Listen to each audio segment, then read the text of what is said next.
Paris Olympic champion হতে আর মাত্র 2টি হার্ডেল দূরে ভারতীয় হকি দল। সেমিফাইনালে জার্মানির বিরুদ্ধে খেলবে ভারত। কোয়ার্টার ফাইনালে গ্রেট ব্রিটেনকে হারিয়ে শেষ 4-এ জায়গা করে নিয়েছে হরমনপ্রীতরা। ফাইনালে উঠলে 44 বছর পর অলিম্পিক্সের ফাইনালে উঠবে ভারত। প্যারিস অলিম্পিক্সের সেমিফাইনালে ভারতীয় হকি দল। মঙ্গলবার সেমিফাইনালে জার্মানির বিরুদ্ধে খেলবে ভারত। এর আগে রবিবার কোয়ার্টার ফাইনালে গ্রেট ব্রিটেনকে টাইব্রেকারে হারিয়ে শেষ 4-এ জায়গা পাকা করে নিয়েছে ভারতীয় হকি দল।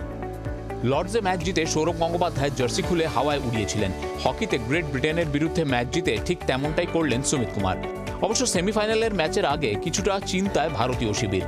গ্রেট ব্রিটেন ম্যাচে লাল কার্ড দেখে মাঠ ছাড়তে হয় ভারতের অমিত রোহিদাসকে, যার ফলে জার্মানির বিরুদ্ধে ম্যাচে খেলতে পারবেন না তিনি। অমিতকে লাল কার্ড দেখানোর বিষয়টি নিয়ে ইতিমধ্যেই অভিযোগ জানিয়েছে ভারতের হকি ফেডারেশন।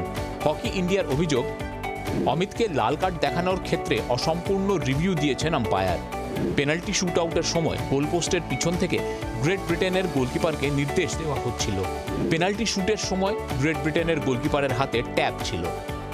অমিত রোহিদাস না থাকায় 16 নয় 15 জন নিয়ে জার্মানির বিরুদ্ধে ম্যাচে খেলবে ভারত।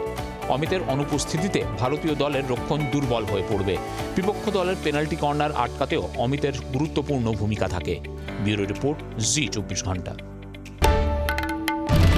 বাংলার আওয়াজ, বাঙালির আবেগ, জি 24 ঘন্টা।